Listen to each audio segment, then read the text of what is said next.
지금부터 시작하겠습니다. 자, 여러분 이 앞에를 좀 봐주시기 바랍니다. 그냥 여러분이 자꾸 들으면 머릿속에 남게 돼요. 그래서 여러분 제가 강의하는 방식 중에 하나가 뭐냐면 원리를 처음부터 설명 안 해요. 저는 원리를 처음부터 강의를 다 해주고 하는 강의는 아무것도 남지 않는다고 생각을 해요. 그냥 강의를 들으면서 원리를 하나씩 익혀가게 만드는 거예요. 실제 본문을 통해서. 그래서 제가 그런 식으로 강의를 하니까 다 강의를 마치면 여러분 다 배웁니다. 모든 걸 여러분도 모르는 사이에 다 배워요. 그리고 나서 원리책을 주면 혼자 정리하는 게 굉장히 좋아요. 그래서 저는 처음부터 이론을 전부 강의해놓고 하나하나 하는 식의 강의를 하지 않고 실제 경험하면서 하나씩 이론을 터득하게 만들어요. 그런 방법을 하니까 여러분들이 이해하시고 일단은 저를 좀 따라와 주세요. 그리고 뭐든지 제가 이렇게 강의하다 보면은 조급하신 분들이 있어요. 저걸로 설교를 어떻게 하려나 하나. 그 다음 단계 주면 그 다음에 저것을 하면 저게 안 될 텐데 이런 걸 자꾸 생각하는데 제가 지금 18년 강의를 하기 때문에 그걸 다 알아요. 그러니까 가장 적합한 방식으로 강의를 진행하고 있으니까 또 좀 속도가 좀 빠르다 그러면 저한테 이야기를 하시면 됩니다. 그래서 조장님한테 좀 속도가 좀 빠른 것 같다. 그 정도는 제가 조절할 수 있어요. 그런데 이제 이렇게 강의를 진행하는 방식은 어떤 내용을 주고 안 주고 하는 문제는 제가 꼭 필요한 것들만 주고 아직은 필요하지 않은 것은 여러분들이 불필요하게 주지 않습니다. 그러니까 그런 면에서 여러분 이해를 좀 해주시기를 바라겠습니다. 오늘 저와 여러분들이 뭘 공부했냐면 사건 기록체 공부를 했습니다. 사건 기록체. 기록체 본문, 사건 기록체 본문 연구하는 방법을 공부를 했는데 사건 기록체는 등장인물. 이 등장인물이라는 단어를 우리가 처음 만났어요. 등장인물을 통하여서 하나의 내용을 구성하는 것이 사건 기록체예요. 등장인물들이 나와서 하나의 내용을 구성해요. 그것이 바로 사건 기록체예요. 사건 기록체는 그래서 성경에서 여러 본문들을 가지고 있는데 대표적인 사건 기록체에는 역사서가 있습니다. 역사서가 대표적인 사건 기록체예요. 역사는 사건을 중심으로 해서 구성되어 있잖아요. 그래서 신약에서는 사도행전이 대표적인 사건 기록체. 그리고 구약에서는 역사서, 열왕기 역대기, 또 사무엘상하 이런 것들이 다 대표적인 사건 기록체죠. 그런데 나머지 다른 책들은 사건의 형식을 가지고 있는 본문들과 강화의 형식. 강화체는 연설체예요. 연설체. 한 사람이 일방적으로 말을 함으로 해서 본문을 구성해요. 사도 바울이 편지에서 서신서, 로마서에서 보면은 일방적으로 형제들하고 일방적으로 말을 하죠. 거기에는 등장인물을 통한 사건은 없어요. 연설을 합니다. 이건 이래야 됩니다. 이건 이래야 됩니다. 이렇게 일방적으로 하죠. 그런 강화체 형식하고는 사건체는 좀 다릅니다. 그래서 모세 오경 같은 경우 창세기는 주로 사건체예요. 사건체. 그리고 출애굽기 사건과 강화가 합쳐져 있어요. 그리고 레위기 강화와 사건, 민수기 사건과 강화, 그 다음에 신명기 사건과 강화, 여호수아 사건, 가나안 땅을 정복하는 그 사건들로 구성되어 있죠. 그 다음에 사사기 오늘 공부하는 게 사건체 중심이에요. 그렇지만 사사기 안에서 강화가 있어요.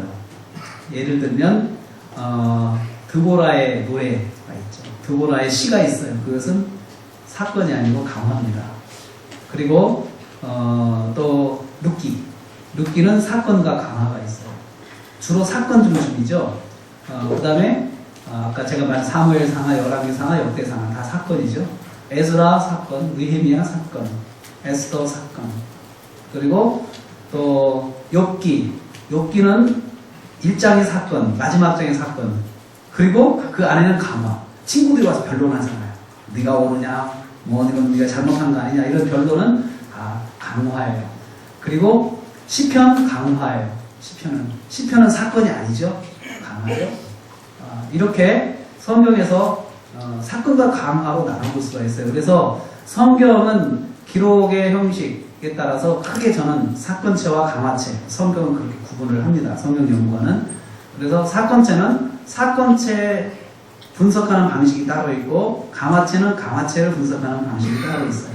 그래서 강화체는 우리가 보통 번호 붙이고 정리해서 이제 본문의 구조를 본다면, 사건체는 등장인물을 파악한다고 그렇게 해요. 그래서 우리가 여러분 처음에 와서 제가 등장인물을 파악하는 것을 여러분들에게 말씀을 드렸습니다.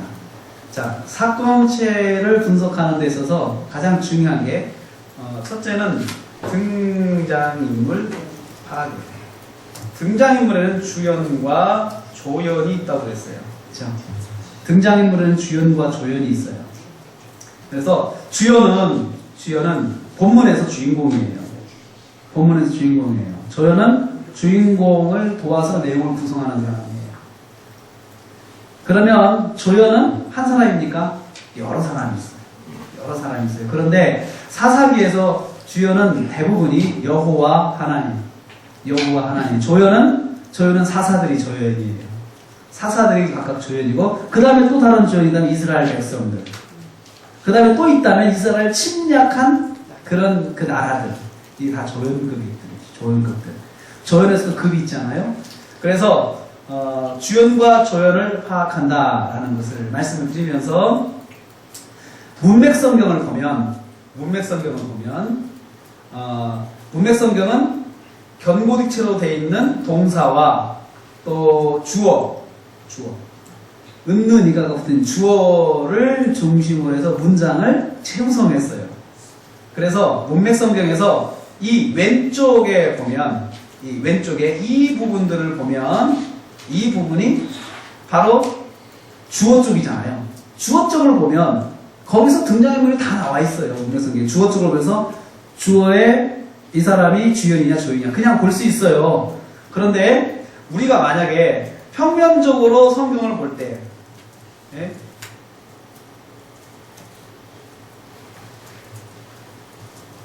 우리가 평면적으로 성경을 보게 될 때 이렇게 해서는 내용 파악이 쉽지 않습니다. 그렇죠? 쉽지 않죠? 어느 쪽이 등장인물을 찾으려면 주어를 찾아야 되잖아요. 근데 이제 성경을 쭉 읽으면서 여호와께서가 주연, 이 사람이 주연이다, 주어다. 또 쭉 보면 또 아브라함이 이거 주어다. 또 아브라함이 주어다. 이렇게 하나하나 우리가 체크를 해야 되잖아요. 그런데 이제 문제는 뭐냐면 거기에 연결된 동사가 또 문제예요. 동사 파악이 쉽지가 않잖아요. 그래서 저는 이것을 평면적으로 성경을 본다고 그렇게 표현하는데, 평면적으로 성경을 봤을 때는 우리가 문장 파악이 쉽지가 않은 거예요. 문장을 보는 훈련이 된 사람은 이렇게 해도 문장을 봅니다. 만들어내요. 그런데 그냥 책을 읽듯이 해서는 문장 파악이 안 되는 거예요. 그래서 문맥성경을 만들었어요. 문맥성경은 문장에서 중요한 게 동사더라는 거예요. 동사. 문장에서 중요한 게 동사예요. 왜냐하면 동사가 모든 동작을 포함하고 있어요. 모든 행동을 포함하고 있어요. 그리고 이 동사와 주어를 연결을 해요. 그래서 문맥성경은 주어 동사 파악하는 것을 아주 생명처럼 생각을 했어요. 그래서 이 주어 동사를 파악하기 위해서 원어를 봅니다. 일단은 원어에서 파싱을 해서 주격, 동사, 주격 이런 것들이 다 파싱이 돼야 돼요. 그래서 그 동사의 주어가 1인칭이면 반드시 우리말에도 1인칭이 있어야 돼요. 번역본에도 2인칭이면 또 2인칭의 주어가 있어야 돼요. 이런 걸 체크를 한 거예요. 그래서 사실은 한글로 표현되어 있지만 실제는 헬라어 구조, 히브리어 구조예요. 그러니까 영어로 본 것보다 더 정확한 거예요. 어떤 사람은 영어로 이렇게 성경 봐가지고 와서 이렇게 따지는 사람이 있어요. 그런데 제가 예를 들어서 몇 가지를 더 해보라고 그래요. 그러면 여전히 틀려요. 영어로 성경을 했는데 원문하고 틀려요. 그러니까 영어 성경도 정확하게 문자적으로 번역한, 정말 직역한 성경, 1:1로 번역한 성경도 거의 95% 정도 맞고 0.5%는 차이점이 있어요. 난해한 구절에서는. 그렇기 때문에 원어를 보고 구조를 잡는 것이 제일 빠른 거예요. 그래서 원어 구조다라고 생각을 해야 됩니다. 그렇게 보시고, 여기서 이제 주연과 조연을 할 때는 동사 쪽을 보내지 말고 주어 쪽을 먼저 보는 거예요. 주어적으로 문맥성경을 보면서 주연에다가는 네모박스를 치라고 했어요. 네모박스를 치고 색깔 펜 있는 사람은 빨간색으로 주연에다 네모박스. 동사에다가는 조연은 동그라미 표시가. 이건 약속이에요. 약속. 빨리 눈에 띄게 하기 위해서. 그래서 이런 식으로 합니다.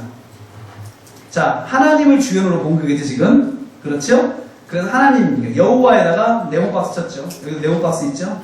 그렇죠? 주연. 다 주연 파악이 된 거예요. 주연. 여호와의 신이 여호와께서. 이렇게 지금 주연을 파악했죠. 그렇죠? 그 다음에 또 하나. 각각의 등장인물의 동사에다가 동사가 있어요. 또 조연도 동사가 있어요.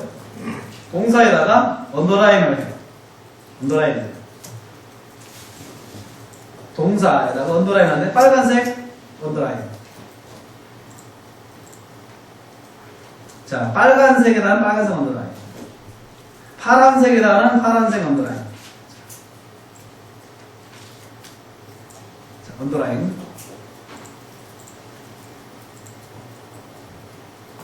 됐죠? 이래서 왜 언더라인을 하느냐? 그 주어의 동사가 뭔가를 보라는 거예요. 그 주어의 동사가 뭔가를 보라는 거예요. 그렇게 해가지고 다 파악을 해요.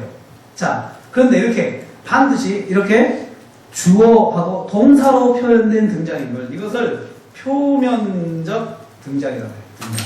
표면적 등장. 예를 들어서 여호와가 주연이다 했으면 이처럼 여호와께서 뭐 하사, 여호와께서 뭐 하셨다 이렇게 표현되어 있잖아요. 문장에. 이게 표면적 등장이라고 그랬어요.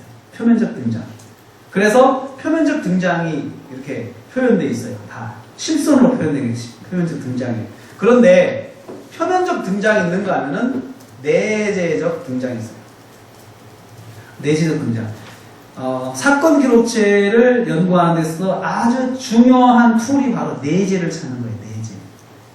내재는 본문에 주어, 동사 표현되어 있지 않은데 그 속에 그 사람이 들어있어요. 이것을 우리는 다른 말로 행간을 이루어가는 거예요. 행간을 이루어간다고 하는데 그것을 파악할 수 있어야 돼요. 그걸 우리는 내재적 등장이라고 해요. 내재적 등장은 어떤 식으로 하느냐 하면은 자, 여기 여호와께서라고 다 한 다음에 여기 같은 경우 이스라엘 자손이 여호와의 목전에 악을 행했다라고 돼 있죠? 그렇죠? 그러면 여기에 주체는 누구예요?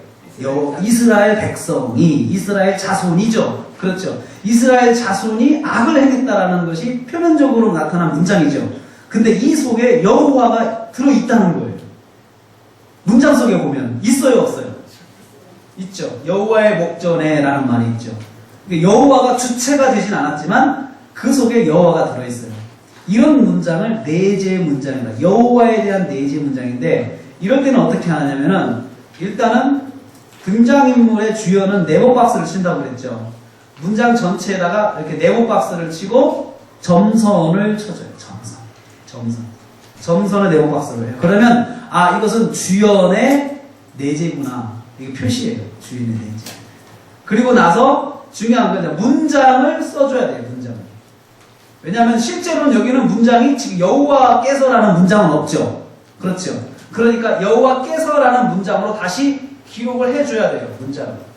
그런데 이 보면은 이스라엘 자손이 여호와의 목전에서 악을 행했다라고 한다면 여호와께서를 문장을 주어로 꺼낸다면 단어를 문장이 이제 바뀌죠. 그렇죠. 여호와께서 이스라엘 자손 악을 행하고 여호와는요 악을 행하는 걸 보시고 그렇게 되죠. 보시고 그래서 이 문장에서는 여호와는 보시고 이스라엘은 행하고 이렇게 문장이 사실은 두 개가 있는 거예요. 그런데 여기서는 지금 주체를 이스라엘을 꺼낸 거예요. 꺼내서. 근데 내재적으로 여호와가 계신 거예요. 왜 내재가 필요하냐? 여기 본 것처럼 실선으로 되어 있는 문장 빼놓고 만약에 다른 문장들이 다른 게 있기 때문에 만약에 여기서 만약에 여호와가 파악이 안 되면은 구절이 끊어져요. 문장이 끊어져. 내가 본문을 볼 때 문장이 끊어지니까 이 문장이 연결되게 하는 거예요. 연결되게. 연결시키는 것이 바로 내재예요. 자, 내재는 다시 반복하면은, 내재는 내재인 문장을 파악하고 나서 그 내재의 인물을 주어로 꺼내가지고 문장을 만들어요. 자, 문장을 만들 때 먼저 주어 동사부터 만든다. 주어 동사. 주어 동사부터 만들고 여호와께서 보셨다. 지금 여기 이렇게 해놨죠. 여호와께서 보셨다. 여호와께서 보셨다. 문장을 주어와 동사부터 만드는 것이 정확하게 문장을 만들 수가 있어요. 여호와께서 보셨다. 그 다음에 내용, 무엇을? 이스라엘 백성이 악을 행하는 것을 하고 나머지는 넣어줘요. 그래서 문장을 다시 재구성해야 된다. 등장인물을 중심으로 해서 재구성해야 된다. 이게 바로 내재. 또 내재가 또 하나 있죠. 여기요. 이스라엘 자손이 여호와를 잊어버렸다. 됐죠? 그렇죠? 여호와를 이스라엘 백성이 잊어버리고 여호와는 반대로 어떻게 돼요? 잊어버림을 당하고. 그렇죠? 잊어버림을 당하고 잊혀지고 잊어버림을 당하고. 예를 들어서 또 나는 때린다 그러면 여러분 쪽에서는 맞는다. 이렇게 문장이 바뀌잖아요. 단어가. 때린다, 맞는다. 또 내가 갔다. 내가 여러분에게 갔습니다. 그럼 여러분 쪽을 주어로 한다면 여러분은 방문을 받았다. 또 만났다. 이렇게 표현할 수 있어요. 그러니까 입장을 바꾸면 단어가 바뀌어요. 이게 내재 문장은 어려운 게 뭐냐면 파악하는 것은 어렵지 않은데 문장화가 어려워요. 문장화가. 그러니까 내재는 자꾸 만나보면 내재는 훈련이 됩니다. 그래서 내재를 자꾸 훈련하면 만나보면 성경을 보면 내재가 보여요. 내재가 보여야 본문의 설교를 정확하게 할 수가 있습니다. 보이지 않는 부분. 여기 같은 게 이스라엘 자손이 섬겼다. 이스라엘 자손이 섬겼다. 바알가사를 섬겼다. 그러면 여호와께서라고 한다면 어떻게 돼요? 이스라엘 백성이 바알가사를 섬기는 것을 보셨다. 여호와께서 보셨다. 무엇을? 이스라엘 백성이 이러는 것을. 이 문장을 보셨다. 이 문장, 이렇게 하는 걸 보셨다. 이렇게 내재는 표현을 하는 것입니다. 그래서 내재를 파악하는 거 아주 중요하다. 내재. 자, 내재는 우리가 약속을 보면 내재는 문장 전체에다가 실선으로 동그라미는 동그라미, 네모는 네모로 내재는 이렇게 해주는 문장 전체 실선으로 아니 점선으로 이러면 내재라는 약속이에요. 약속. 그렇게 해놓고 문장을 다시 써준다. 문장 다시 써준다. 그것을 아침에 처음 저와 여러분이 배웠습니다. 그래서 등장인물 파악하는 것을 훈련을 해봤어요. 등장인물 파악하는 거. 그래서 여러분들이 처음에 익숙하지 않기 때문에 네모 칠 건가 동그라미 칠 건가 여기서 실선이냐 점선이냐 이런 부분들이 빨리빨리 안 돌아가요. 처음에는. 근데 자꾸 해보면 됩니다. 자꾸 해보면. 그리고 처음이기 때문에 쉽지는 않습니다. 그리고 처음 하니까 공통적인 현상이 있어요. 중국을 가도 그렇고 여기 와서 해도 처음에 등장인물을 파악하자 그러면 앞머리가 아프다. 앞머리가 아프고 그 다음에 이제 정리하고 설교를 만들려고 뒷머리가 아파요. 뒷머리가 활동을 하는 거죠. 등장인물 파악할 때는 앞머리로 파악하는 것이고 뒤에 정리해서 내용을 쓸 때는 뒷머리로 활동하는 것 같아요. 확실히 그걸 느껴요. 그래서 처음에는 앞머리가 오랜만에 공부하시는 분은 아파요. 오랜만에 돌리려고 하니까 아파요. 그러다 또 뒷머리가 아파요. 근데 나중에는 안 아파요. 멍해요, 그냥. 멍해서 안 아픈 거예요. 그리고 이걸 자꾸 하다 보면은 나중에는 이제 그런 단계를 벗어나서 이 머리가 아주 상쾌해져요. 연구하고 나면. 자, 그 단계라는 걸 아시고요. 그 다음에 문맥을 자꾸 하다 보면 앞머리, 뒷머리가 훈련이 되기 때문에 치매가 예방이 돼요. 제가 보니까. 치매가 예방되는 거예요. 그런데 단점이 있다면 너무 과하게 돌리다 보면 머리가 휘어진다는 거예요. 그래서 너무 과하게 이 머리를 쓰려고 속도를 내면은 머리가 휘어져요. 그래서 일대 저한테 이걸 가르치신 그 목사님은 너무 속도를 내다 보니까 다 머리가 휘어졌어요. 30대. 흰머리가 되셔가지고 유학을 가셨어요.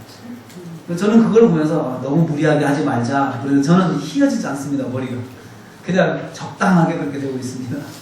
자, 그러면 이것이 등장인물을 파악한다는 거예요. 등장인물. 그리고 나서 그 다음에 두 번째 단계. 자, 1단계는 주연과 조연, 등장인물 파악. 이제 아시겠죠? 여러분 이제 좀 익숙해지셨죠? 실제로 하라고 그러면 틀린 망정. 그건 그 말이야. 설명할 수 있죠. 두 번째는 관찰 목록 작성하는 거예요. 두 번째가 관찰 목록. 이제 인물 파악한 것을 주연은 주연대로 정리하고 조연은 조연대로 정리해 주는 것이에요. 그것이 관찰 목록 작성하는 것입니다. 자, 어떻게 하냐면요. 여기 보면 정리가 이제 다 돼 있죠. 여기 보면 파악을 했죠. 파악을 했어요. 여호와께서 진노하셨다. 여호와께서 하셨다. 또 여호와께서 다 내재로 파악을 했어요. 그러면 그걸 옆으로 다 옮겨 쓰는 거예요. 자, 첫 번째 문장은 뭡니까? 여호와께서 이스라엘 악을 보셨다. 이거 다 썼죠. 그대로 정리를 해요. 그대로 정리를 해줘요. 그러니까 등장인물 파악만 정확하게 되면 정리는 시간 문제예요. 옆으로 옮겨서 정리를 해줍니다. 또 여기 두 번째 문장도 여호와께서 이스라엘이 여호와를 잊어버리는 것을 보셨다라고 했으면 이걸 그대로 카피해서 여기다 옮겨 썼어요. 여호와께서 정리한 것입니다. 또 세 번째 문장도 여호와께서 보셨다라고 하는 문장 세 번째 그대로 옆으로 옮겨왔어요. 그대로 옮겨왔죠. 그래서 종이를 옆에다 놓고 빈 종이를 놓고 문맥에서 파악한 것을 그대로 메모를 하는 거예요. 그런데 시작을 번호를 이렇게 하십시오. 반괄호로 시작하십시오. 반괄호로 시작하십시오. 그리고 타이틀은 1, 큰 번호로 시작하십시오. 이것만 약속해 주시면 돼요. 그리고 이 속에 들어간 것은 양괄호로 들어가고 논문 쓰는 것처럼. 자, 또 그 다음에 여호와께서 이스라엘에게 진노하셨다. 그대로 가져가서 썼어요. 여호와께서 이스라엘에게 진노하셨다. 이렇게 썼어요. 또 그냥 그대로 옆으로 여기는 그들을 파셨다. 여기 파셨다라고 썼어요. 그리고 이 아래 수식부 그대로 정리해줬어요. 메소포타미아 왕 구산 리사다임 수식부가 그대로 갑니다. 수식부가 그 다음에 여섯 번째 여호와께서 구산 리사다임이 섬기는 것을 이스라엘 구산 리사다임을 섬기는 것을 보셨다. 그대로 옮겨갔어요. 옆으로 그대로 갔죠. 뭐 특별히 어떤 기술이 필요한 거 아니죠. 보고 그대로 정리하는 거예요. 이 과정이 뭐냐면 본문을 정확하게 파악하는 과정이에요. 이게 본문을 읽고 정확하게 내용을 파악하는 과정이 바로 정리하는 과정이에요. 그렇기 때문에 이 과정을 생략하면 여러분 안 됩니다. 이 과정을 쉽게 생각하면 안 돼요. 지루해요.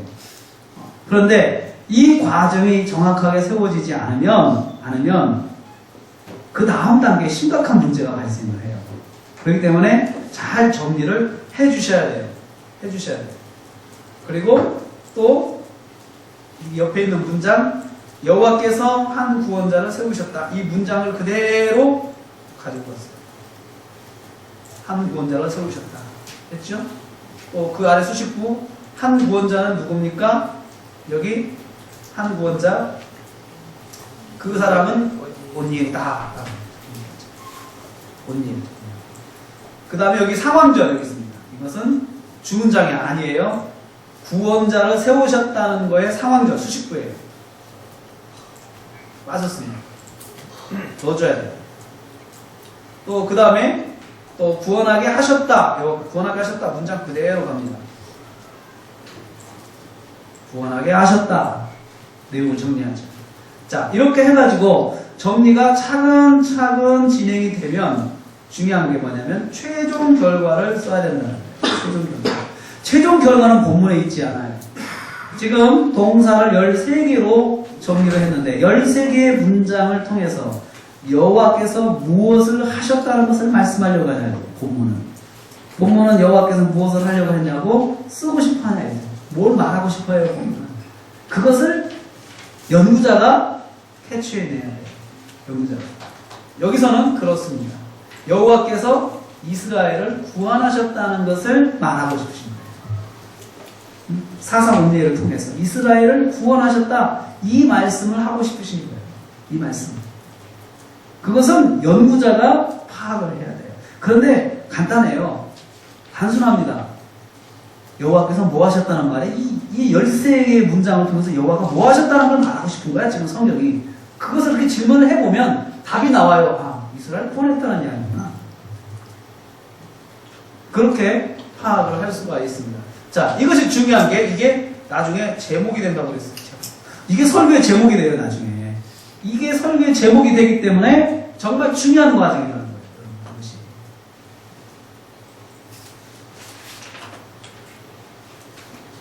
이게 바로 저와 여러분이 아침 10시 반부터 지금까지 공부하는 거예요. 지금까지. 이 법칙을, 이 공식을 실제로 본문을 보면서 한 번씩 여러분들이 찾아보게 한 거예요. 이렇게 익숙해지도록 그렇게 한 것입니다. 제가 이것을 지금 녹화를 해가지고 동영상으로 또 만들 거고, 지금 이미 다른 것이 또 있죠. 동영상이 제작이 돼 있어요. 그러니까 여러분들이 필요하신 대로 그것을 구입하셔서 반복하시면 좋겠습니다. 그리고 이것은 또 나중에 여러분들에게 또 제공할 수 있도록 하겠습니다.